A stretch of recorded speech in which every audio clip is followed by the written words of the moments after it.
All right.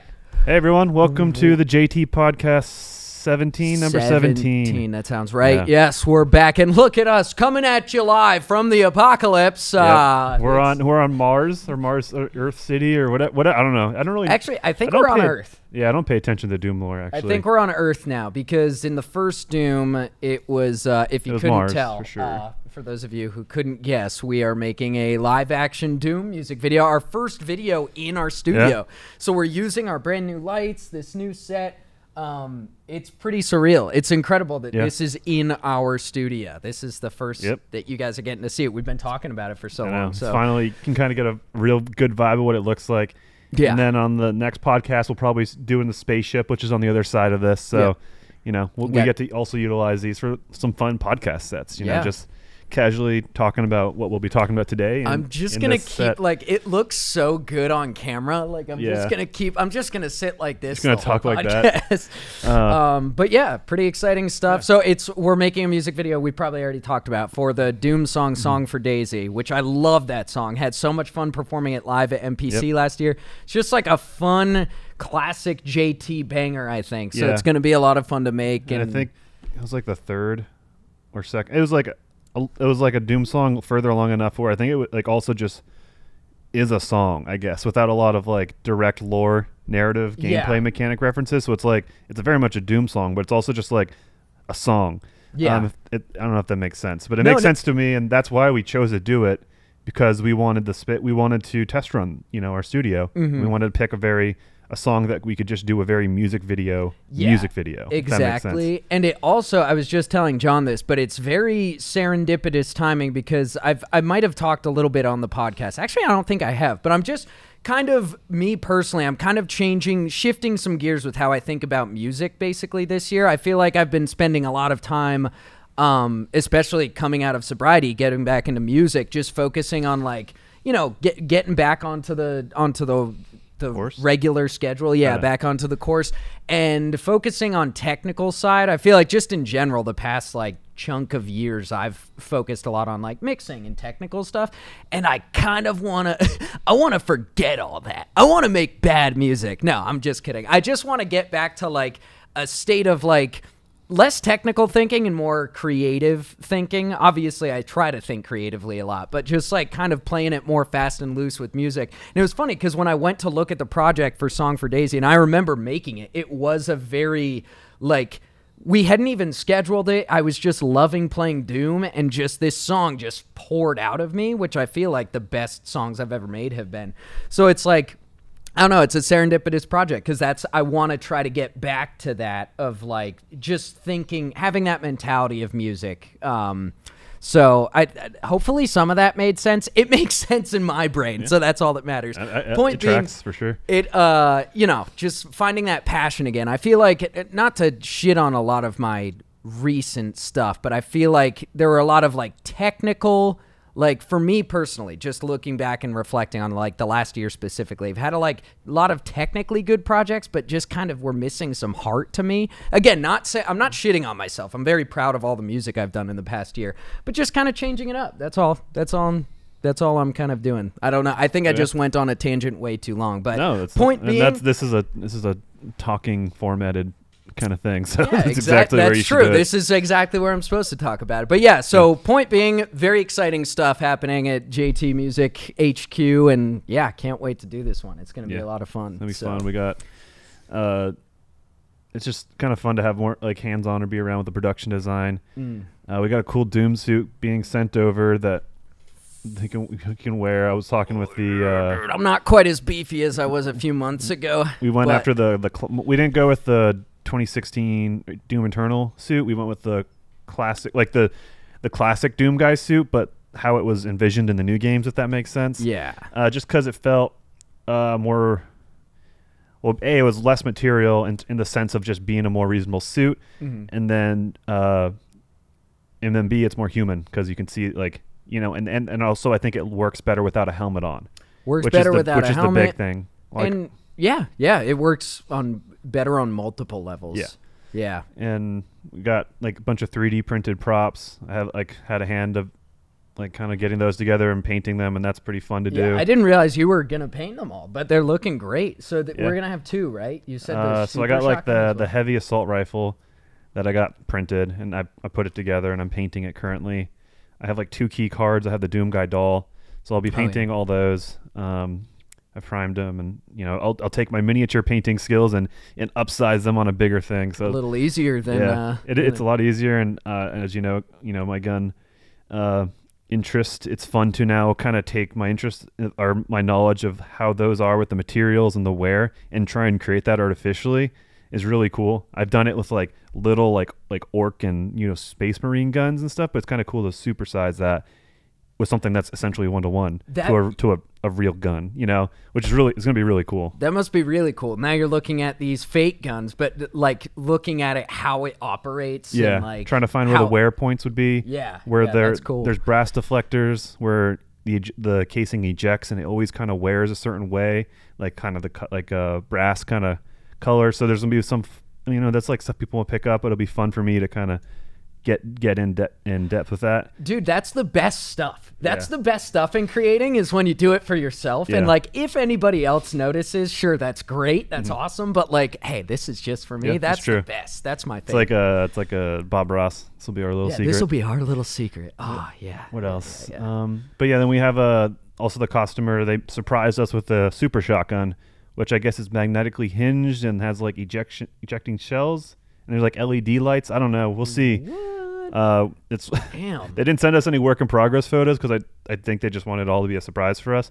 Yeah. But we're getting that very soon, and then we're shooting the music video. This is being recorded on the 19th. It'll be going out on the following Monday. So I guess it still works. That this week, the week of the 20, it'll be shot on the 26th, and so we'll be doing a bunch of fun stuff, getting ready. I'm sure we'll be taking a lot of pictures. I'm not in it, so it'll be nice to just get all the behind the scenes, get all the good content, behind the scenes videos. So, and I've been way more involved on the screen in the last 10-ish. So like the behind the scenes stuff is kind of taking a side seat, because like it's a lot to juggle to like be in it and then like kind of have content creator mode on. Mm-hmm. And that's all to say, there'll be a bunch of behind the scenes stuff for this one too. So that'll be cool. Yeah, it's gonna be super fun.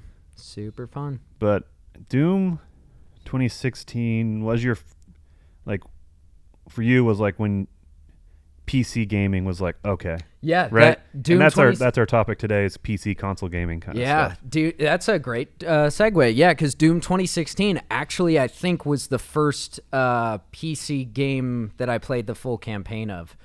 I remember I had a head cold and I wasn't feeling very good, and I didn't care because I was having so much fun playing it. Like I know everybody praises Doom 2016. I'm not saying anything new with this, but everything they wanted to do with that game landed so perfectly on me, even though I hadn't been gaming that much at the time. Because I remember they had all these theories about, we want to build this cool lore, but we also don't want to shove that down your throat. We want to give you a gun and make you feel badass. And that game does that so well. They give you like that opening scene, dude, where you're just on the bed and then you get off the bed, you smash the guy's head in, and you have a gun. I'll never forget. I was like, wait, I'm playing now? What the oh shit. Yeah. Like, and then that from there, the game, they never press the brakes. I said earlier, like, I don't know the lore of Doom at all. I just play it, have fun. I enjoy the game, the mechanics. Yeah. And that's what it is at its core. Like, sure, the lore is cool. I love exploring the lore, especially for song stuff, but like it's all completely supplemental. It's funny you said badass, because that made me flash to marketing around Borderlands 3 or 2.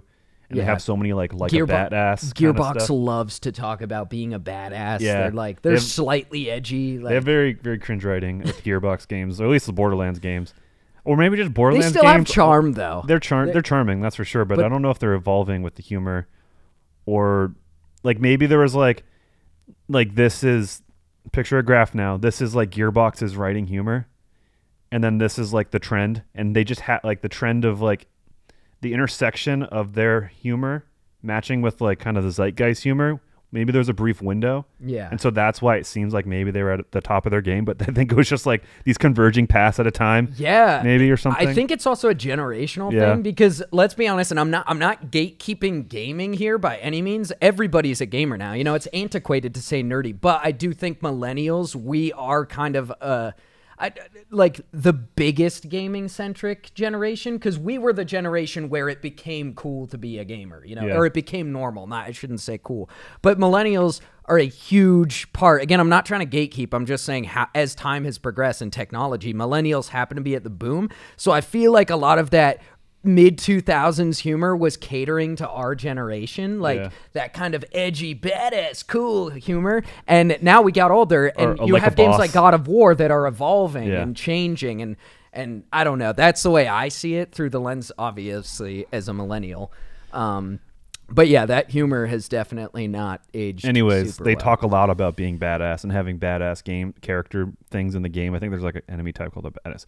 But Doom, you just are a badass. Yeah. And they don't ever say it. Dude, It's a zombie skull and grabbing his gun at the beginning of the game, and it doesn't stop. And that's badass, and you're a badass from that point on. And that's like, you know, that's for you, like sold, you know? Dude, one of my favorite moments in all video games is where you get in the elevator. It's like the one kind of arguable cutscene in Doom 2016 where you get in the elevator at the beginning of the game and Samuel Hayden's talking to you and he's like, look, I'm sorry, this is the best way. He's trying to like make excuses for what happened. Doom guy smashes the monitor, and then what does he do? He smashes something. He's pissed off, and you can just tell from the body language. The title card pops up, and then the shotgun loads to the beat. There's no words that needed to be said. It's the perfect intro. You know everything you need to know about the guy you're playing as, who is still a surrogate character. It's you, but you still know his personality. What a perfect setup for a game. And then you just... And it's so it's edgelord shit all the way. Like, it's edgy. But it's like so ham-fisted. Yeah, it's like it's self-aware. Like it's still leaning into that late 90s kind of action hero vibe. Yeah. So it's totally self-aware. The guitars are a huge part of that. Yeah. And so funny they told Mick Gordon they didn't want guitars. Yeah. They said no guitars in this, which I honestly understand, because guitar is a very present instrument. Yeah. Like when we watch Con Air, those guitar riffs are great. I love, but they take over a scene. Yeah. So I get where they're coming from, but still, that being said, thank you, Mick Gordon, for putting guitars. It leads into like the heavy metal of the like 80s and 90s. Yeah, for sure. That people think of the glory days of Doom. Yep. And or like that vibe, that death metal kind of. I don't know too much about that stuff. I just know the aesthetic and the vibe, and they nailed it. You know? Oh, it's just like Doom is the vibe of Doom is like just like devil horns and fire around. That's like Doom. It's like an cheesy, 80s metal poster, you know. Yeah, is when it's at its best is when it hits that vibe. But they still find a way to take that cheesy vibe and make it visceral and badass. Yeah. The other thing I was going to say from a sound design perspective, the guitars and the way that Mick Gordon like puts like saturation and amps on them sound like chainsaws, which makes it even sicker. Just like this grinding noise throughout the game. Obviously the music is awesome. It was the integration of gameplay mechanics with it, you know, and like Doom's a very staged combat game. Like you fight in this arena, you go to the next arena, you know, if you want to fight more in this arena, you can somehow re-trigger the fight. And it's just like the pacing is so good, and then also the music enhances the pacing. Yes. Which I guess to say the pacing is simple, but the music enhances the pacing to make it seem more dynamic and more like you're driving it, I guess. Yeah. I don't know. It's really cool. The Doom games are great. Doom Eternal, I think, took everything. It kind of went a little arcadey with the graphic design and the UI and stuff, but and the lore. They started to expand upon the lore, which was but I know, which I didn't care about because I just liked the gameplay, and the gameplay was super tight. So good. And this isn't new information. This is like a weird time to like dive in, but you know, we're behind a Doom set, or in front of a Doom set. That's true. So I'm happy we're talking about Doom. Yeah. But what they really did with Doom Eternal was perfect that dance. You know, the dance of like how you have to fight every different type of enemy. You're always moving. They're always moving. The be grappling doing hook something. you always got to be doing something. That's what Doom guy says. But yeah, they added the grappling hook. You have to modify how you fight each different enemy. But once you get that rhythm down towards the end of the game, you feel like a god. It's incredible.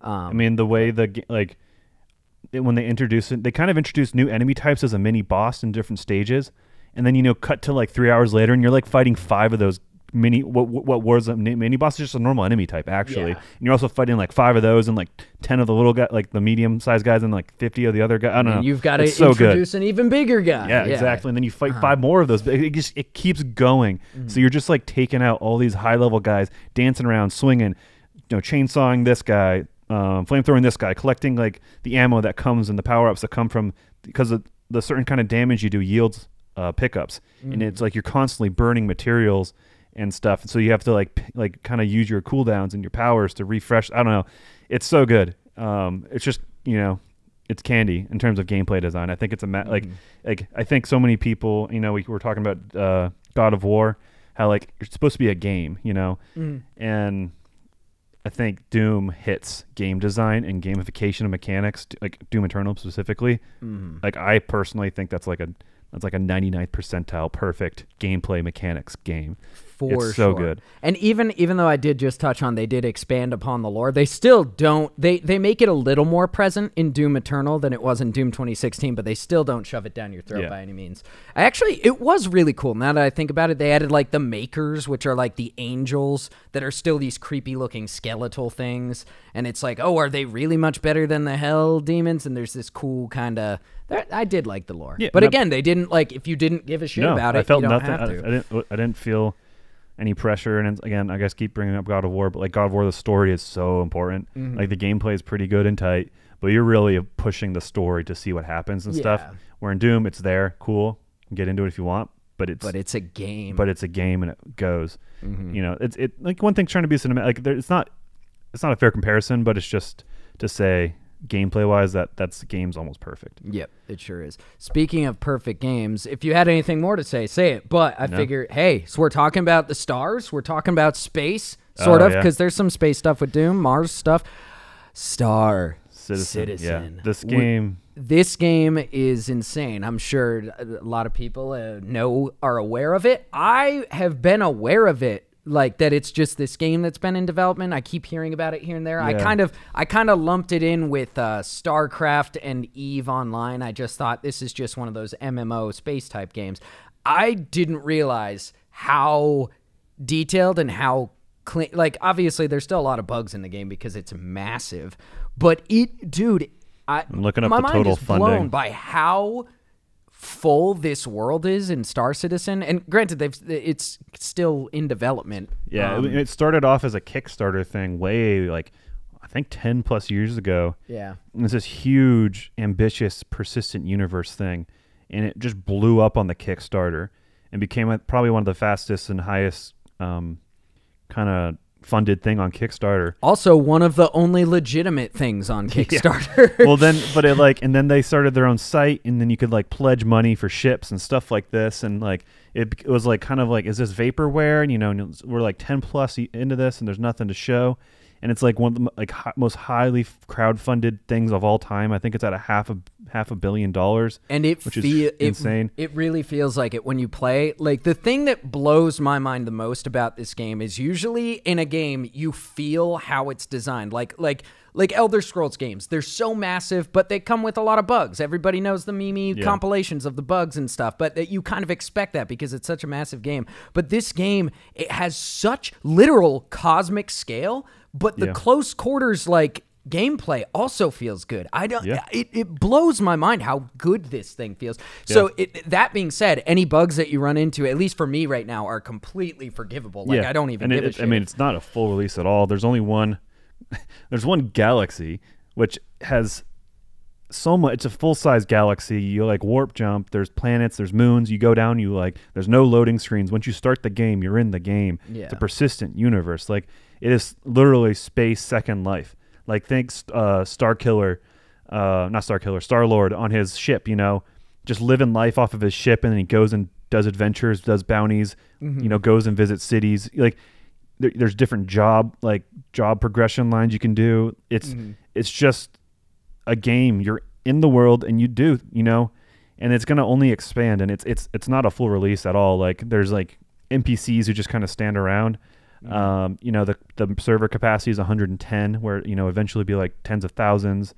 Again, there's one galaxy one solar system, sorry, big difference. One solar system where they intend on having like 91 of them. And there's so much crazy stuff in this game. Like, they're putting tech in where like things are persistent forever.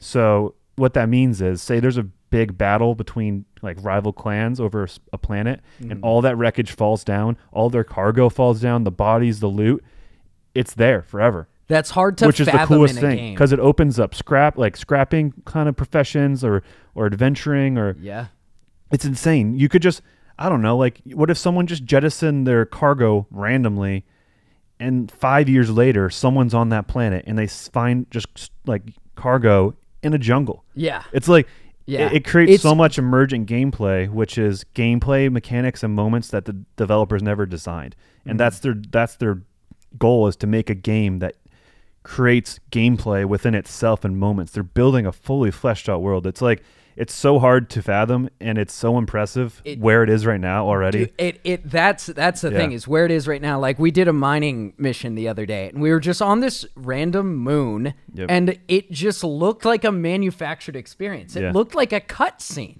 Like, it was so, and this is just a procedurally generated like planet. Like, I'm sure other people had been to this planet before in the game, but like it's procedurally generated in the sense that it wasn't handcrafted. They like made the code or whatever to then create the planet, but it is always that.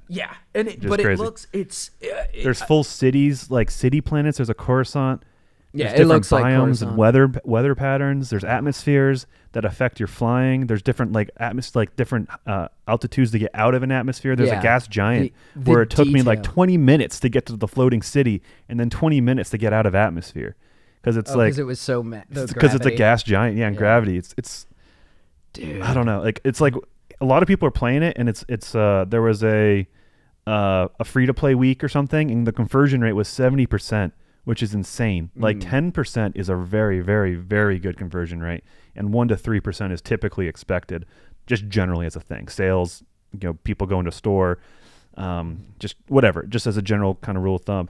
And so 70% is insane. It's like, there's people playing and stuff, but it's like, it's not being talked about. But like this is, I don't know. I feel like it's I don't know. It feels like crypto, dude. It's on a whole different level of a video game. It feels like crypto in that, I've said this before, don't listen to YouTubers talking about crypto. But crypto, I've reached a point where I do think crypto is probably going to stick around. At least the like Bitcoin. I think crypto is going to stick around. That's what this game feels like. This is the future. Like crypto, I'm not saying crypto is the future of currency, but it very well could be. This feels like that. It feels like, but I'm not even in on the ground floor. Our buddy who started investing in this back in, not investing. I bought a ship in 2016. 2016? So you were in almost on the ground floor. But it feels like this is where, like, this is the metaverse. It's I think there's an argument to be made that if you want to play a space game, if you want to play a shooting sci-fi game, you know, and anywhere in between, there's no reason to get another game if they get this right and perfect it. Which, as a buggy kind of playtest beta thing, you know, it's awesome. Despite the performance issues, the crashes, the server crashes, it doesn't matter. It's all a treat. It's so, there's no fast travel. You know, there's warp speed to go from planet to planet, and eventually I'm sure there'll be stuff to go from galaxy to galaxy, solar system to solar system. But it's like, I don't know, you wake up and then you have to get on the subway to go to different parts of the city, and you have to manually do everything. And it's, you know, that sounds laborious or laborious or whatever that word is, but it's just like, it's so well done, and the attention to detail and the immersion is insane. Like, and then when you can subvert that kind of longevity, laboriousness by just kind of stationing on a space station. So you just get out of your bed, you go to the elevator, you take the elevator to the hangars, you request your ship, and you go in your ship. And then we haven't even talked about the ships. The ship designs are really cool. Yeah. And they're all like the technology of you getting on your ship and then having people on it. You could store things. There's cargo bays. We can put vehicles and cargo. And it's just like, it's just it's all real, I guess, in sense of like 1-to-1. Like, if you wanted to put a car on a ship, then it's going to be there and stay there, and it's going to, follow the rules of gravity. If you're in the ship and you're not seated and strapped in, and you're like going through, a regular-ish atmosphere, you're flying around. You're getting thrown around. You have to sit. Like, it's so cool. Got to buckle up. Yeah. To quote Todd Howard, it just works. Yeah. Aside from when it doesn't, obviously, it's still got some bugs. But in general, the attention to detail with the physics and stuff is I can't fathom how much code is in this game. I mean, it's like almost 15 years and $500 million. So yeah. I mean, at the same time, it's like, that makes sense. I think they have like 900 employees scattered across a few studios, but it's so cool. And I don't know. I hope this piqued your interest. We're not trying to sell the game in terms of. Yeah, we're not sponsored by Star Citizen. That's just passion about it. I haven't felt this excited about a video game since PUBG, and like PUBG spawned a changed gaming in many ways, and then kind of created branching paths, like AK Fortnite, that changed gaming and almost like, I don't know, culture, I guess, to a degree. Yeah. So I don't know if Star Citizen will do that because it's pretty like intense. But I don't know. Like, I guess I'm not saying I'm predicting the next thing because PUBG, I felt cool and then now I feel cool. But like, to me, I don't know. I'm just relating it to that. Like, trying to not say I'm overhyping this. I think like I'm hyping this just as much, I think, as it deserves, because it is so cool. Yeah. And it's only going to keep growing and keep getting better. That's the thing for me is I can see, even though I haven't been keeping up with the production cycle for the past like decade, I can see areas where it feels like, like it seems like they improved upon something. Like, you can tell that so much care and love has been put into the craft of that game. So yeah, if you were like me and hadn't really heard that much about this game and you like space games, here's the other thing. You can do anything. You can go join like a militant organization. You can join a band of pirates. There is an economy in this game. You can find your people, or you can just do nice, relaxing, therapeutic mining missions and you might still get like raided and pirated by someone, but like there's so much choice within this game, and, it blows my mind. It's so cool, and especially when it expands to more players, different like jobs, I guess, like progression lines. Like, there's a good chunk in there. There's like hundreds, if not thousands, of hours of content in there right now, and they barely scratch the surface. Yeah. Even exploring, like, you can just go down to a planet, fly your ship, find cool things. I don't know. It's really cool, and I don't know. It's dangerous how cool it is in terms of like, this is gonna suck a lot of time of my life. And if all my friends are playing it too, then cool. I guess I can justify that. We'll all get sucked together. Yeah, exactly. But yeah, this is get sucked with your friends. Play Star Citizen. Get sucked with your friends. Get sucked in. Get sucked with your friends. Yeah, it's a PC game, and I think it can only work on a PC right now. I'm sure it might be on console, but. It's a Robert Space Industries. You can like pledge and get a game package. You get a ship. There's tons of different ships. There's multi-crew ships. There's like fighters. There's there's all sorts of stuff. And when it comes to VR, I will disappear from the world. Yeah. Which our buddy told us that it is already being worked to. I'm sure it's an end goal, and I think you can probably like.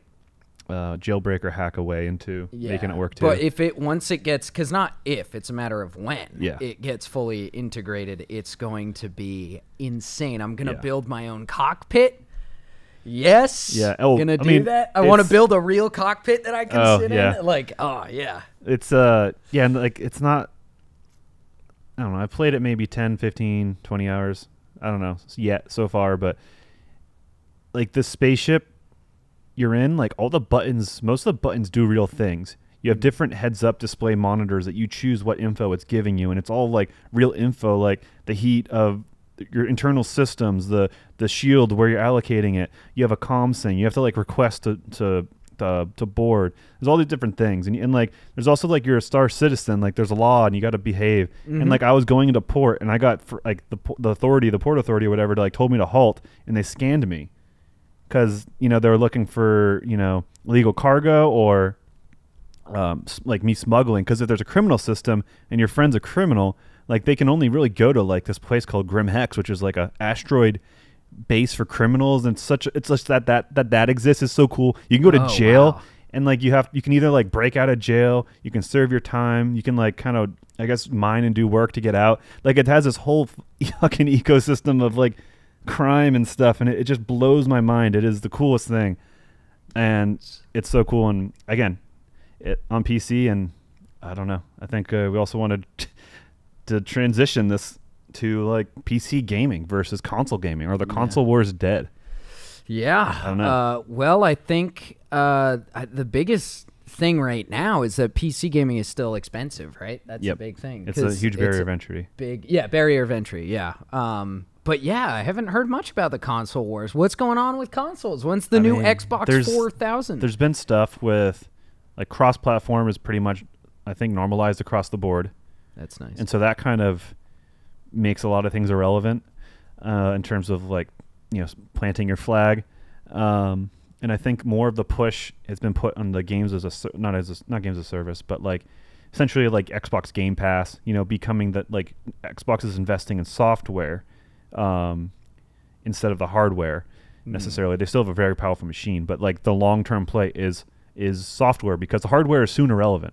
I think consoles will soon be irrelevant, or which console you have, especially when it's just about the software. There's cross-platform, and then these Microsoft is buying up everyone, and Sony's like, it's interesting. Sony, I think, is a little archaic in its sense now that it's dropping its flag in these single player games, which are awesome experiences. Last of Us, God of War, Horizon Zero Dawn, I guess to an extent, and Forbidden West. I personally think those games are lame. But I think most people like it, but it's like I think like God of War, any person could sit down and look and like, this is cool. Or Last of Us, this is cool. But Horizon, that game, like if someone just sat down, which I did when my girlfriend was playing it, and I'm like, I know about the game. I'm like, I always was interested. I watched the reviews and trailers, and like, I'm a gamer too. I'm like, I'm in it.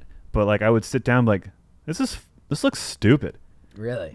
Then the gameplay, it's a better version of the Ubisoft collection loop and stuff, but it's like, the design and the storytelling is so like silly, but it takes itself so seriously. So are you getting at that's still what PlayStation's kind of doing? That was a random tangent on Horizon, but like PlayStation's just focusing on the single player campaign, where Xbox single player campaign, it's focusing on single player experiences to sell its consoles. Like that's its big sell. That's what it's trying to do to move the hardware. Where Xbox has become less concerned with hardware, and I think that is going to be the lasting thing. And like they bought up Activision Blizzard, and so now PlayStation's like crying. Sony, like they're crying about like, oh no, what the fuck? Like they like did so many antitrust lawsuits, and like they like got Brazil to sue Activision and all these, or Microsoft, so that they wouldn't like monopolize Call of Duty. Like they said, like Call of Duty is such a big experience. If you close that away, that's like a monopoly or something like that. Like it's all out there. I'm butchering it, but the essence is there. Interesting. And it's. So again, the console wars are alive in that sense. It's the hardware. I mean, it's a software grab, and I think Microsoft's winning right now in terms of long term. Microsoft is winning, which is funny because in like the popular opinion of people, they would think, with the whole just Microsoft and Xbox not selling as well as PlayStation for like the last 7 years or whatever, you'd think they're not doing well, but I think they're going to be just fine, and I think PlayStation is going to have to start playing catch up in some regards. But I believe that too. I mean, Microsoft, they own PCs. That too. PCs, they're taking over. Well, so then they can make that irrelevant, like PC versus console. They think they can make console to console battles irrelevant, and then they can make PC to console relevant, and they already are. Like any Xbox game you have through the Xbox store, you can just play on your PC anyways. Yep. And they launch everything on PC. All their releases are part of Game Pass. So if you're paying the $30 a month, when new Halo comes out, you just play it. And I think that's the future, and I think they're setting themselves up well. Yeah. So what's Sony gonna do? They're trying, and they have a terrible online service still. They have like 5 tiers of like a paid premium for like thing. Sony, whatever it's called. Yeah, Sony PS Plus. I don't know what the hell. But the cool thing is like I think Nintendo has solidly found its niche. It's still like a full gaming experience, but it has like you can go on the go with this. And I think they will be fine with hardware because they've always pushed hardware. They've always innovated hard with the hardware. Like think of all their consoles. They have some kind of gimmick and they mostly execute on it well. The Switch is amazing. I don't think they ever need to redesign a console, honestly. Like this portable gaming that can also become a regular gaming home console is they struck gold with that. Yeah. But yeah, that's true. Nintendo has carved out its own little. Nintendo's fine. Yeah. I mean, and they've done so well with their like exclusive properties because they have such a huge homegrown cast of characters and game types. Obviously, Mario, Zelda, Donkey Kong, Kirby, tons of games like I'm blanking, but just tons of like kind of Japanese studio games. Can't think of any exclusives off the top, but like usually people will go there or they'll go on Sony, I guess. But I don't know. They're doing a good job, and I think in the end, though, there's no doubt that PC gaming is superior. Yeah, and it's pretty awesome. Can't go back. No, it's we're trying to convert our homies slowly and surely. The tough part is that buy-in because PC, even a cheap like gaming laptop, is still damn expensive. And they go obsolete fast, but you can upgrade them. You know, maybe not a laptop as much, but like a desktop, you can kind of upgrade the parts and know, update things internally a lot easier. Which you do need to be a little tech savvy because see, that's why I'm a Mac user. Yeah, go ahead, talk shit all you want, but like Macs, you just open it and it turns on. And for idiots like me, that's great. And obviously not everybody who uses a Mac is an idiot, but it's very user friendly. That's the perk of a Mac. Whereas with a PC, obviously you have the gaming, you can customize more. If you're techie, PC is for you for sure. Yeah. But it's funny. I remember way back, your brother would shit on me for PC gaming. Like this was like 2011, 10, 12, like I don't know, that time.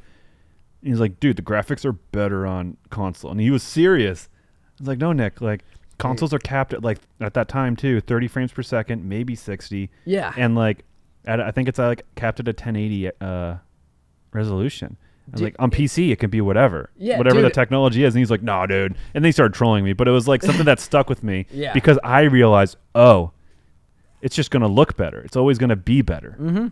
And so that's because a console is like a smaller computer. That's all it is. It's a computer. It's a computer with an operating system, and that becomes more and more evident the more they're out now. And like they kind of hide it under their UI systems, but like it's just the machine that's running something that you pick your games and play, and it becomes like, oh, this is irrelevant that I'm doing it on this device. You know, if that makes sense. So there's I think a lot less patronage to the brands and the devices. I think Sony has the better patronage because of the tie-in and emotional investment into these like characters and big stories and stuff like that with their first-party games or their whatever games. That's true because PlayStation owners are very like, I love my PlayStation because they like think of their time with Ellie and Joel. And like, I love those guys. That's a really good point. I love my Sony. You know, thank you, Sony. Yeah. Where Xbox hasn't kind of invested in that as much. Like they have their exclusives, but you know. Chief and Cortana are kind of aren't doing as much anymore. Yeah. I'm upset with the state of Halo's story, but hey, that's a story for another time. A story. You should make a video essay. A story about a story. Yeah. My story about the story of Halo. A story. Yeah. Combat Evolved story. A Combat Evolved story. Yep. But Yeah. I don't think I think the console wars are dead. They were nice when they happened. They were fun. We made a fun little rap battle about it. Yeah. Yep. I mean, all this stuff in the end of the day is people entrenching in what they bought. You know, if it be buyer's remorse or like true championing. But that's all it is in the end. Like one isn't really better over the other. It's what you want. But you're not like 15-year-olds on Xbox. I mean, on YouTube aren't gonna. You know, that's not going to make a difference. But they decided that this is better, and they don't think about the why. And you know that behavior exists with anything with brand loyalty. It's just funny, and it really showed most with the console war stuff. But I think that's dead. PC is objectively better, but I think as I've become heavy in PC gaming, there are things I miss of console gaming, and that is particularly just sitting on the couch. Yeah. And relaxing. And, I'm working 8 hours a day or whatever at a desk.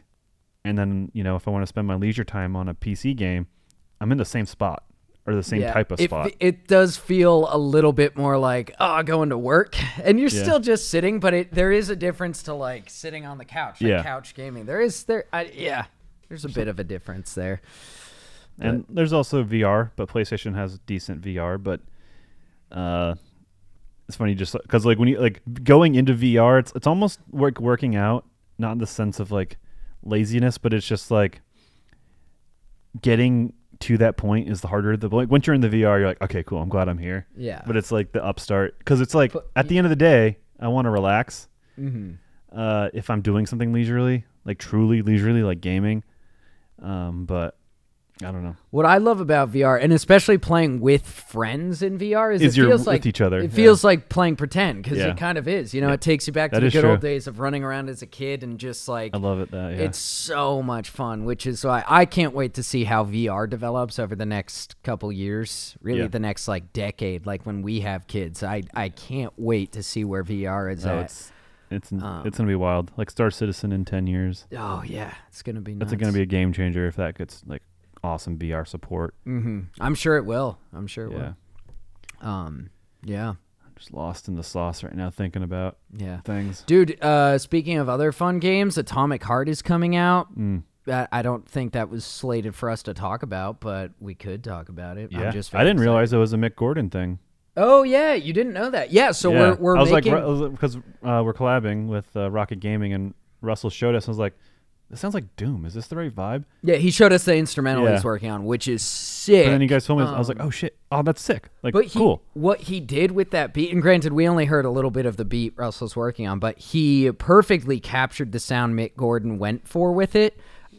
Which you can still hear Mick Gordon's sound in the soundtrack of Atomic Heart. It's just slightly less like guitar heavy and amp, like it's not quite as distorted and fiery sounding as Doom was, which is perfect. This one is a little more like, you hear a little more like metallic clinky noises and like more synth wavy, which is super perfect for this game. And the whole look is from what gameplay videos I've watched, it's like there's gonna be more.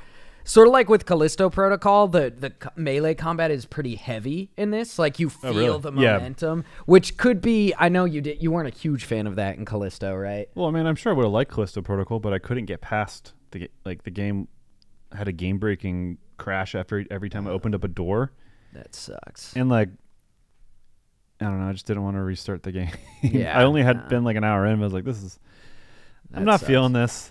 Because the combat in that game was weird. It was like you had to anticipate the dodging. It was more of like a flow state game mechanic than like a game mechanic. It was weird. I just like, is this necessary? It's like, are we really fixing the wheel? Like, do we need to fix the wheel in terms of like action and adventure combat in like third person shooting and like hacking and slashing? Because I guess I like in theory the idea that in our game we're gonna make each fight with even the grunts a little more difficult. Like I like that in theory, but in application, I don't know. It sounds like it's pun intended, a little dodgy territory to get into because at the end of the day, you want your game to be fun. But I think they're doing that with Atomic Heart. But from what I've watched of the gameplay, like the enemies, each individual fight you have, you seem to... It's not just running through hacking and slashing. You have to kind of counter and stuff. But it looks so cool. It's been overstated how much it looks like BioShock, and feels like a BioShock game with like the powers and stuff. There's this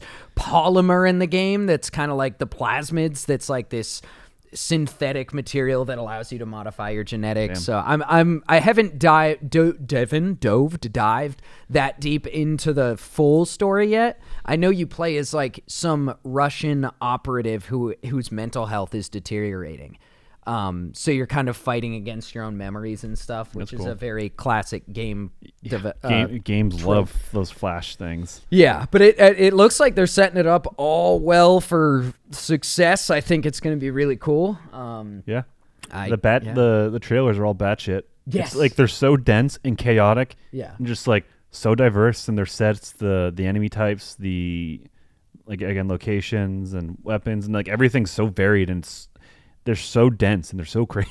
Mm-hmm. It's like what, like you guys are just showing everything, and I'm sure I haven't seen all of it. It should be a fun game. They're showing a lot, but here's the other thing: is even though it is zany, it still feels very cohesive and consistent. Yeah, it feels like the same kind of technology through everything we've seen. It's the same kind of tech. Which what I love about this game is I feel like every game takes World War II alternate storyline. The Nazis make their big superpower stuff, but in this, it's the Russians did. Yeah. The Russians defeat Soviets. The Soviets are the ones who developed this new technology, and so it has a slightly different look. And this is for again Atomic Heart, and it's super kind of Spark Notes. It's Fallout.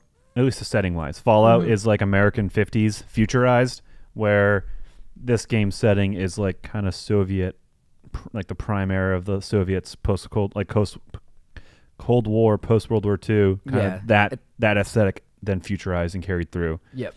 And because it's cool because it's set in 1955, an alternate future after World War II. But yeah, like you just said, but it's just it's cool. Cool robots Soviets, too. Yeah. Yep. A lot of like ballerina robots, just a lot of Soviet inspired stuff. And we're collabing with Rocket Gaming, and Russell is pretty convinced, or at least has said or stated that he thinks it'll blow up and it'll be a big game, and I hope it is, but I am curious if it is like that thing. Like the people who know now, are only like 5% of the people who end up playing it because it blows up and the word of mouth kind of spreads out. Yeah. It could be. It's interesting. The state of the AAA games is really weird. And how much streaming drives that stuff, and I don't know, the whole state of content creation online and the topics and games picked is really weird because it's so reactive to the algorithms, to the largest common denominator. So it's if something's niche, I don't know. It'll be interesting if it picks up. It's going to be a really I don't know. I think it'll be like an interesting kind of look at the state of things too, to see if something like this, if it is good, like how, like, does it just get swept under, or does it get recognized and it gets that mainstream traction? That'll be really interesting to monitor, and I'm extremely curious. Yeah, that when you put it like that, it definitely makes it interesting because this game it looks so polished. Yeah. So I really hope it just like Star Citizen, it looks like a game that a lot of love went into. It's always nice to see those do really well. Yeah. Also, I was just telling John, I just started 2 new beats yesterday that are kind of techie, inspired by Atomic Heart. So I would love to make multiple songs for it. There's a lot of cool themes and stuff that could be played with for song ideas. So on that note, I hope it blows up, but yeah, we'll see. It'll be interesting to watch. I mean, I think it hits the same Fallout, BioShock. Yeah, people love the JT BioShock stuff, and this game seems to be hitting it. So I think that would be a fun aesthetic to recreate for a live action, Yeah. Like, oh yeah, dude. Oh, that would be just so like cool. Fun Soviet propaganda aesthetic stuff. Which is also, I still have this beat I started, which is like, it's in a 3/4 time signature. So like for a waltz, like a ballet, like a Soviet operatic song. I wanted to make like a electronic waltz song for the game, which I've written some lyrics, so it might still get made eventually. But it was a challenge I wanted to give myself, and it ended up being harder than I thought. Cause like 3/4 time signature is it's waltzy. So it's very like swingy, and it's hard to like get a kind of, I don't know, I wanted it to have this impactful like electronic power to it, but also have a waltzy vibe. So it was hard to, but it was still fun to like try to make that. But who knows, if the game blows up and we decide to make more songs for it, or maybe some live action stuff, who knows? I'm very excited for that. There's also this other BioShocky game that got announced recently that Russell was texting us about. Wasn't it by the Ken Levine production company? Yes, it is. It's by Ken Levine's production company. It's called I'm sure some of you have seen it. It's Ken Levine's new game, and it looks even more like BioShock. Well, he started this company, and I think I might have mentioned it, like Campfire Games or something. Yes, I think you did talk about it because we looked it up. Yeah, it's Judas. Judas, yes, Judas. But yeah, he left Take-Two or What is it? What is the game? I always spaced. I spaced on it last time. 2K? Is a Irrational. Irrational Games. He left that company. Yeah. I don't even know if it exists anymore. And he started this new one like years ago. And it's like Ken Levine, this game developer, like visionary or like project lead, like the guy with the ideas. He hasn't been doing anything. And what has he been doing? And finally, that Campfire game, they're making this thing called Judas. And there's a trailer out, and I would check it out. It's by the guy who made BioShock and BioShock Infinite. So feels check it out. very loyal to BioShock. But knowing Ken Levine, he wants to move on to a new story, which I do too. As much as especially when I was younger, I wanted to go back to Rapture. But now that I'm older and I understand how like art works and writing and stories, I'm like, you know what? The Rapture story has been told. Certainly, they make another BioShock game set in Rapture. I'm going to play the fuck out of it. But I can now rest easy knowing Rapture's been done. Andrew Ryan Fontaine, that story has been told. Let's let it rest. So I'm excited for Ken Levine's new adventure. Yeah, there's a BioShock 4 being worked on.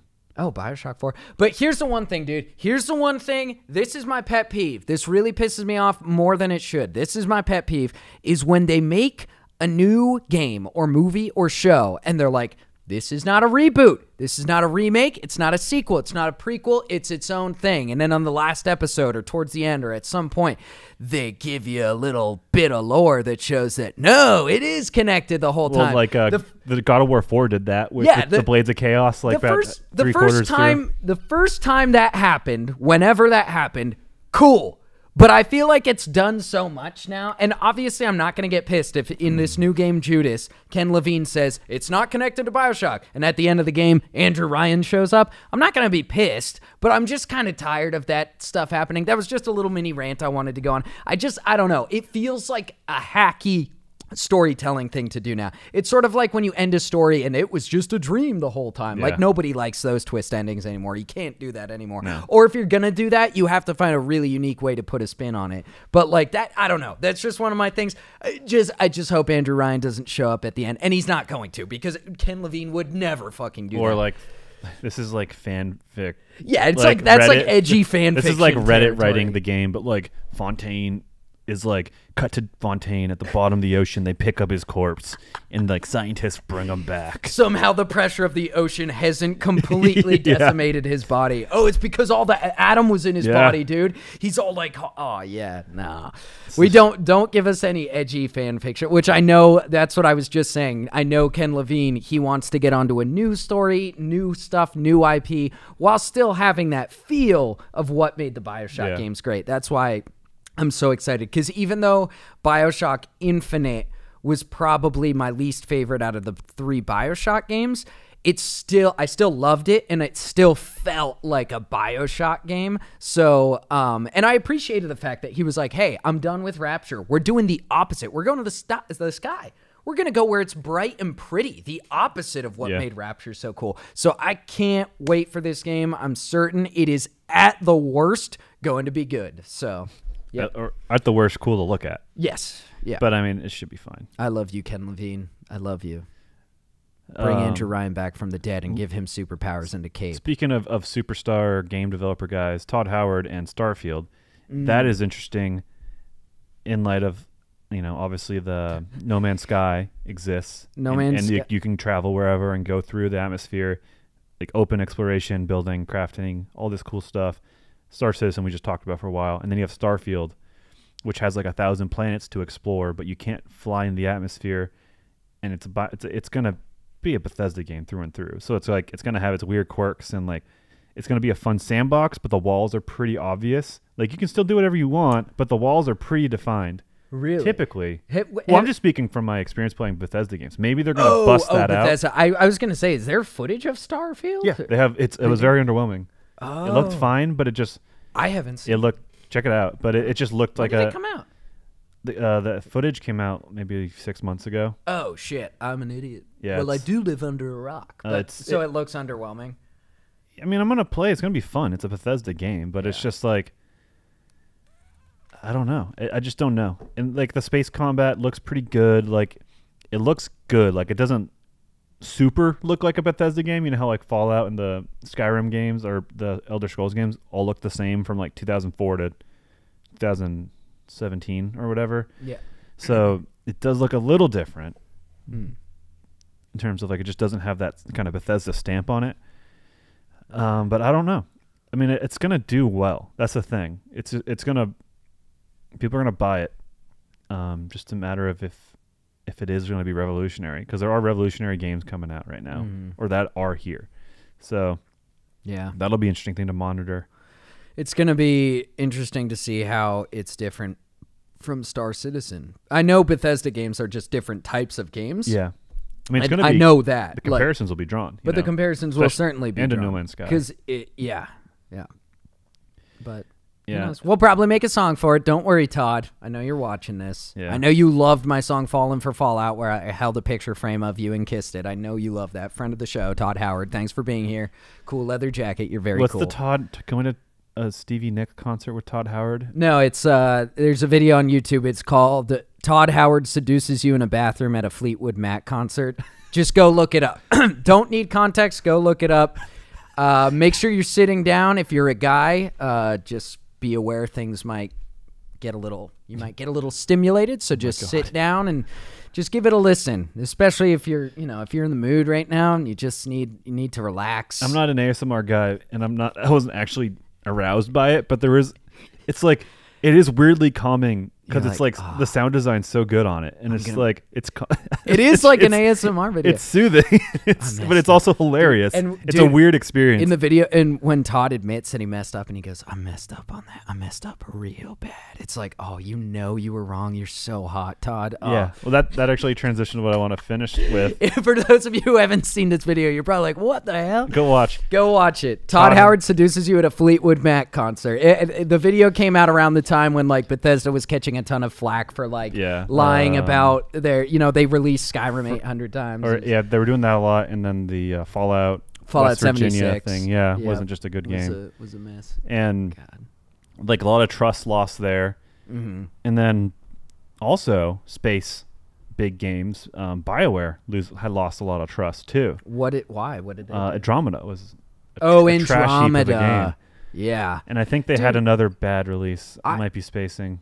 I don't understand space. Yeah. Dude, I don't get why they made Andromeda, because in Mass Effect 3, I think it had to be EA. What Overlord kind of make this. For sure. Cuz like, what bigger way to up the ante of a story than these synthetic sentient robots that come and wipe out an entire galaxy every like 50,000 years. To a new galaxy. That's the highest stakes you can reach. And then in Andromeda, we're just going to another... You're colonizers. Yeah, we're colonizers, and we're just going to this other galaxy, and there aren't Reapers anymore. So it's like the stakes got lowered so much, and they didn't make up for it with the story, seemingly. And for me, I had a pretty smooth build, I guess.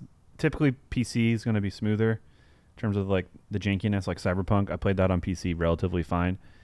Anyways, the point is, I wasn't having to deal with jank and bugs. It just had no heart. It didn't look good in terms of like the lighting and kind of the tone and the feel. It's just a bad game. Anyway, so it's like, I think Bethesda has to earn trust back, and it's interesting to see what kind of trust BioWare is going to earn back. I don't even know what BioWare is doing, but it's interesting to see those like kind of giants where they could do no wrong finally start to kind of hit a little bit of a reckoning. So it's interesting, and I think that's why Starfield I'm more hesitant on, because I just, it doesn't look crazy and mind-blowing, and I again saw only like the smallest sliver of a pie, but it's like, I want them to succeed. Yeah. And it's like, I know what else is out there, and I don't know.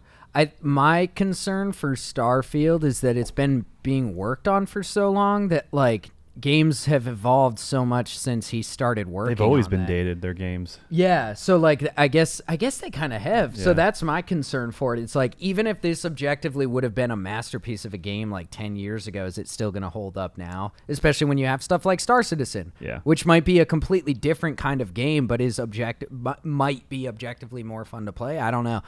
We'll see.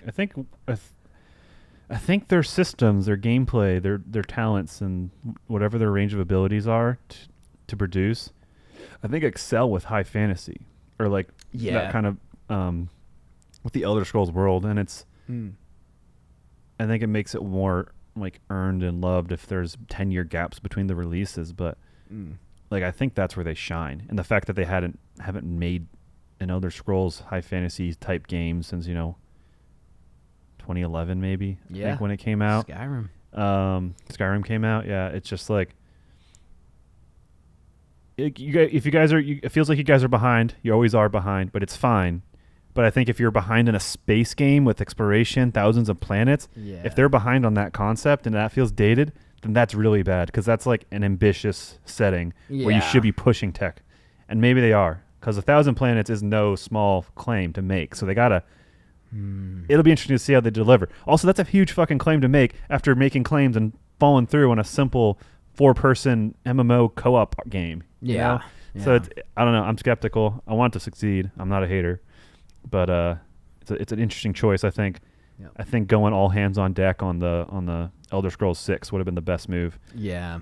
But coming out of the 76 stuff, but we're still rooting for you though, Todd. Yeah. Keep it going, man. Yep. Also, I just thought of something hilarious. A little side note. Thief, stop. Oh, yeah. Pay for the stolen goods or pay with your blood.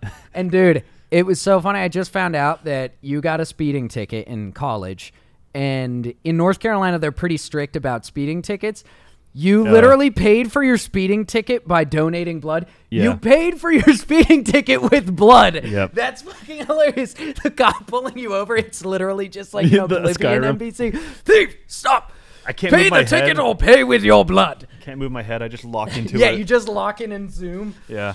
Yeah, but North Carolina, it's kind of a racket. You literally paid with your blood. You can't just pay off a speeding ticket. You have to. It's automatically like goes through. It's a racket, and like the lawyers, and then all these subsequent classes and courses that you have to do. It's like this weird ecosystem of like the cops are getting the referrals, the lawyers are getting paid by you, and then the things that the lawyers have you do so that you don't get charged. Those things make money.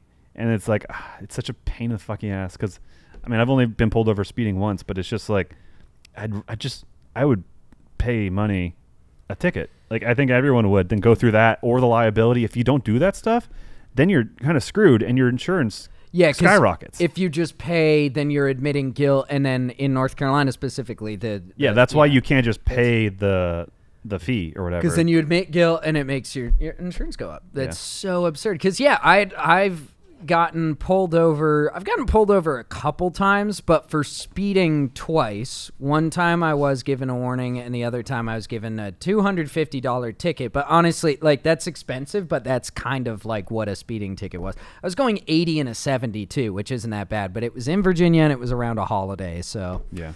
Also, don't go speeding in Virginia, because I think it's involuntary manslaughter if you're like 11 over.